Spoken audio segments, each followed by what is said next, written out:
chapter 21, Hendon to the rescue.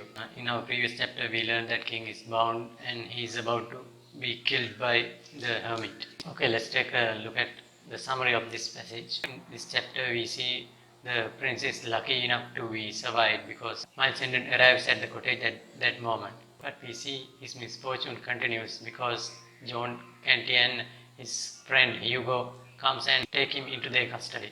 Okay, at the very beginning of the chapter we see hermit is waiting for the dawn to kill the king. Eventually prince gets up and sees that hermit is going to kill him. This time hermit asks whether the prince had made his final prayer. This is ironic in terms of religion because normally when a person is about to be hanged or something, the priest come and read the prayer. But the ironical part here is the priest has become the executioner. Right at the verge of killing, Miles Hendon appear in front of the cottage. So this Hendon factor is very important for the life of the king because he has been rescued many a time by this Miles Hendon. In the future also Miles Hendon is going to be a good protector for king. So here the importance is that he is protecting the king, that means he is protecting the country. So in terms of that, Miles Hendon does a very noble task. Because of the arrival of Miles Hendon, hermit could not complete his vengeance. He could not kill the prince. Straight away Miles Hendon asked, "Home agent greeting, Reverend sir, where is the boy, my boy?" So this tells that Miles Hendon already know that boy is inside. And the other thing is, he tells the prince or the king, "my boy." That shows his attachment toward this boy. He considers this boy as somebody of his own. So the hermit lies that he has sent him on an errand.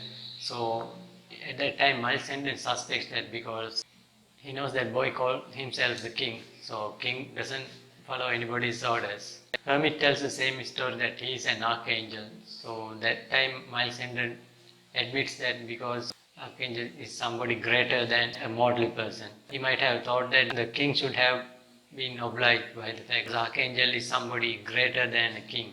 By that time Edward tries to make a noise and Miles Hendon hears it. But however, the hermit is able to turn and divert his mind to another thing because he has been very tactful and very cunning. That shows hermit is a very cunning person and he is not the person as he actually shows. He is not a madman. He is full of conscience and wit. So the king's utter despair, the hermit is able to take Miles Hendon away from the cottage. At that time Edward says, "My only friend is deceived and got rid of." So that shows the king's understanding about Miles Hendon and he knows Miles Hendon is his only hope and his only protector in this society because nobody else believes him. Nobody else there to protect him. Everybody is there to attack him and the only person he believes in this society is Miles Hendon. At the time of their departure, Hugo and John Canty appears. So we see that the misfortune of the king is not yet ended. On the positive side, we can say because of the arrival of Hugo and John Canty, actually king's life is rescued. So in that way we can say he is lucky enough to survive. However, in the passage we come across the question that why Miles Hendon is so easily deceived. One reason might be he may be very devoted to the religion. So this is a hermit and hermit is said to be a very religious and very honest person. And the other thing is hermit says that he is an archangel. So he might have thought that Edward had obliged him because of this archangel post. Other thing we see is this hermit is very cunning and tactful. He somehow or the other uses his wit and outspoken nature to divert the mind of Miles Hendon. Because of those things, I think Miles Hendon got easily deceived.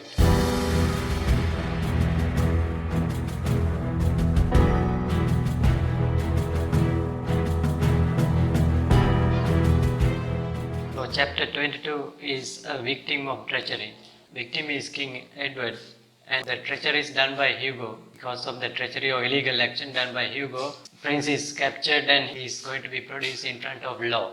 So if you look at the summary, the king was brought forward to the law and he was found guilty. However, the punishment for stealing over 30 pence is penalty of death. But fortunately, the kind woman who was the accuser feels pity about the young prince, and she reduces value of stolen goods below 13 pence. Because of that, he gets a light punishment. So again, the prince is with the tramps and outlaws. Here we see only Hugo and John can dislike him. Because of that, this Hugo continuously teases the king.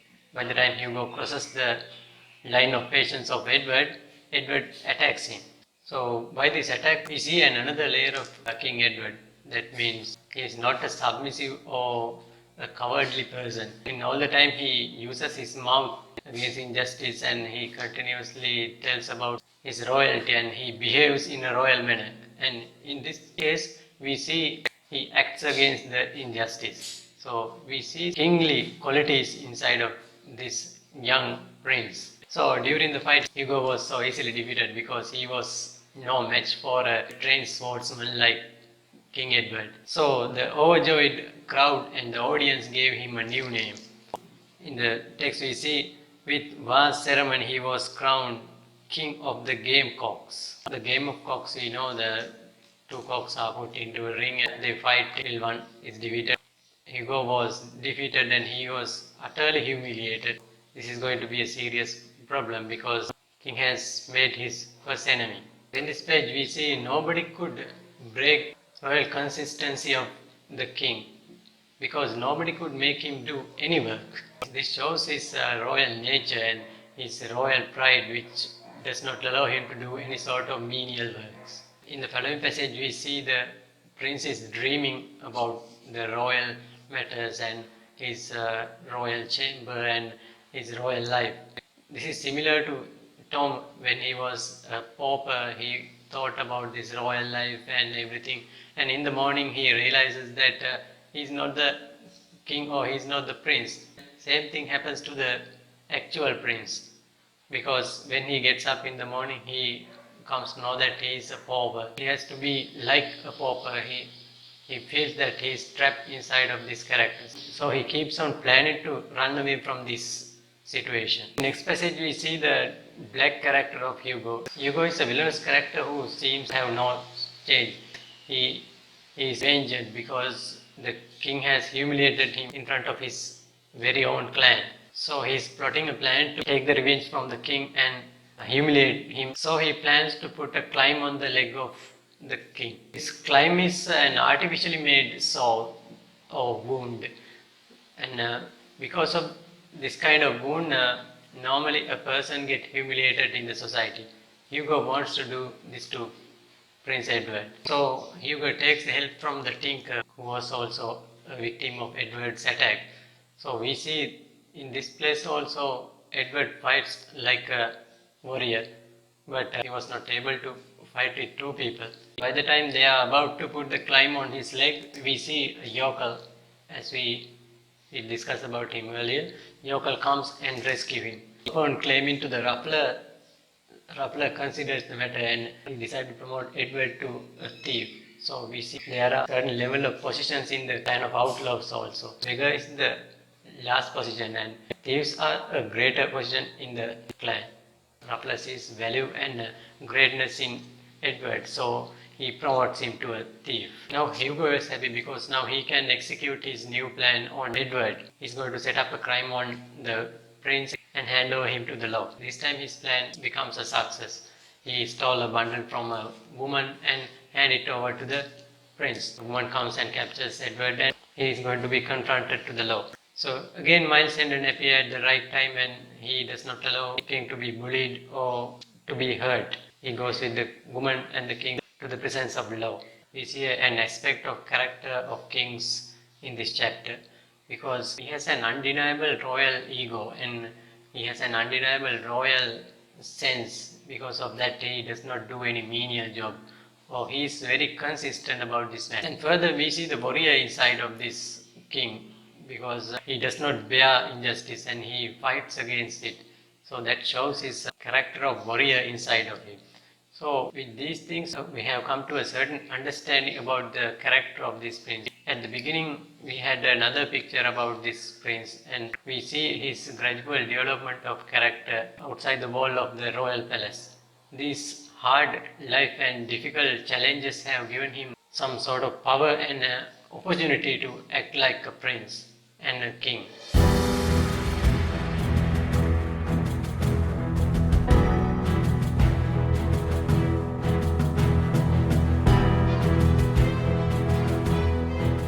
So chapter 23 is the prince a prisoner. This topic is ironic because the prince or the king is the representation of law and order.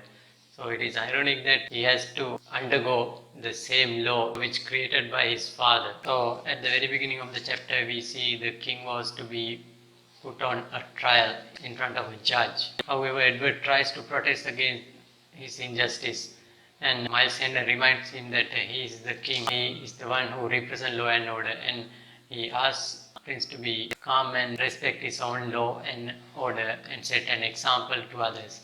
Otherwise, as he said, no one will believe about law.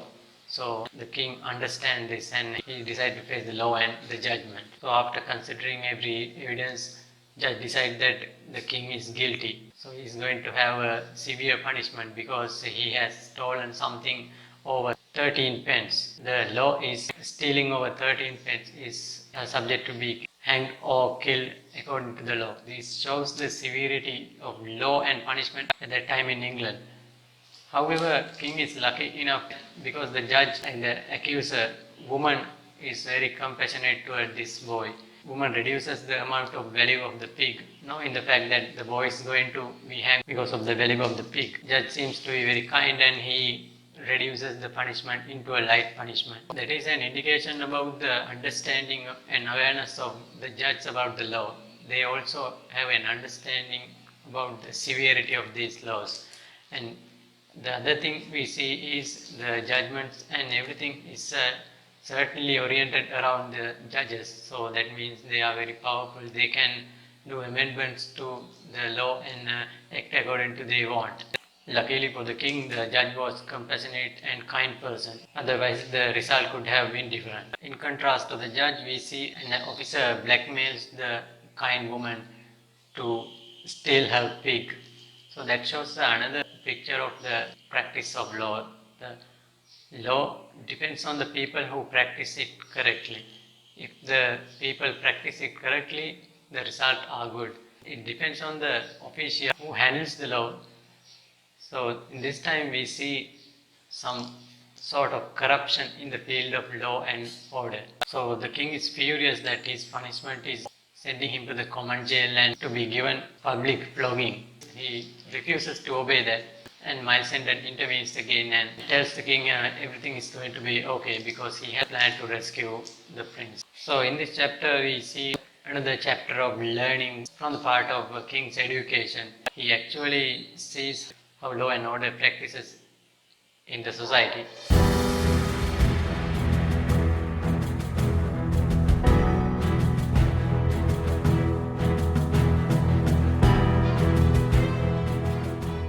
So chapter 24 is escape. The king could be able to escape from the prison because of Miles Hendon's support and his intelligence. So if we take a look at the summary of this small chapter, Miles Hendon uses his knowledge about the blackmail of constable and in return blackmails the constable to rescue Edward. In this chapter we see Miles Hendon blackmails another blackmail. So at the beginning of the chapter we see how King Edward wonders difference between how a king escorted to a certain place without any celebration. Now he is taken into the prison and there is no celebration. He is all alone and friendless. So there is a huge difference between these royal ceremonies and a prince in the clothes of a pauper. This gives another picture of the theme that how appearance matter for royal people to maintain their status. One of the ways they separate ordinary people from their royalty is their clothes and processions and ceremonies. So Miles Hendon blackmails the constable, revealing his blackmail of the kind woman to steal her pig. Hendon seems to be using the knowledge of law in books, or he may be falsely fabricating things to save the boy. However, he has the wit to convince the constable that he has done a serious crime in front of the law. So the constable has no choice but to accept the suggestion of Miles Hendon and let the boy go. The other thing we can see here, constable has no much knowledge about law and other things. Otherwise, he could have argued So we don't see something like that. The other thing we see here is law has certain halls where the people who has ability to creep through them. So that passage is very important in that sense. It gives a certain idea about practice of law at the period of time in England.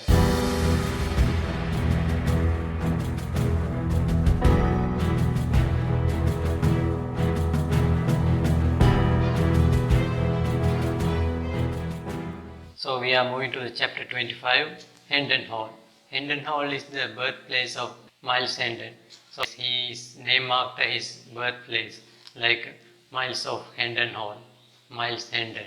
So if you look at the summary, no one recognizes Miles Hendon at the Hendon Hall. He sees that his younger brother Hugh Hendon does not recognize him. To his grief, he sees his father and his elder brother is dead.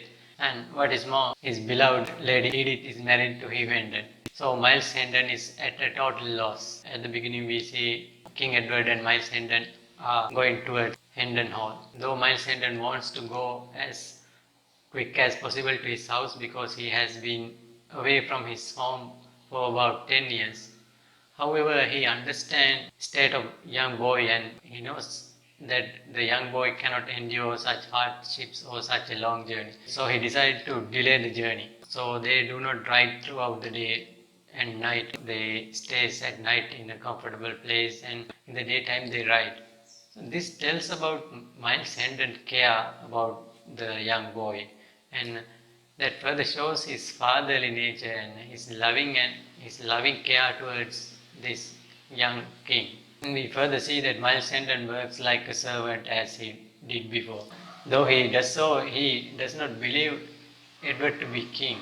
So they slowly carry on their journey, and on the way they share the adventures during their absence. Miles is sad by the fact that he believed the hermit at that time. So the reader see the excitement of Miles Hendon to visit his house, and he expects a warm welcome from his father and Lady Edith and brothers. But the result is a situational irony. Ironically, totally opposite treatments is begin to unveil. He is not recognized at the Hendon Hall at all. However, the change of emotion in the face of Hugh Hendon tells this story. We see that Hugh Hendon recognizes his brother, but he does not want to show it. So Miles Hendon sees that his identity has been erased from the earth. That means there has been a letter telling that he had died in the battlefield. And to his utter despair, he comes to know that his father also passed away. And his elder brother Arthur has also died. So the most close and intimate people are gone. He feels very sorry about those things. As an extension of his worry, he sees most of his old servants are also not found in the... This gives a hint of a treason inside of the house. We see something is not right because as Miles Hendon revealed, we know Hugh Hendon is not a good character. So we feel sense of treason, or we feel that there is something is not correct. So Hendon also feels the same. He says, the 5 arch villains have survived, and the 22 loyal and honest. It is an odd thing. So he feels that the missing of his honest servant and remaining of a villainous servant is something ought to happen. So suddenly he realizes that he is put into the same situation of Edward, because Edward keeps on telling that he is the king and nobody believes. And he keeps on telling that he is Miles Hendon and nobody believes. When he asks from Edward whether he believes him or not, Edward says he believes him. At the same time, King asks the question, dost thou doubt me? That shows King inside his heart knows that Miles Hendon does not believe him. Miles Hendon could not give an answer for that question. Arrives Lady Edith, and her behavior tells that something is not correct. The lady walked slowly with her head bowed and her eyes fixed upon the floor. The face was unspeakably sad. Her behavior perfectly suggests that she is afraid of Hugh, and she perfectly identified the person, and she cannot express herself because she is afraid of something. So Miles Hendon gets the astonishing reply that Lady Edith also does not recognize him. She says she does not know him.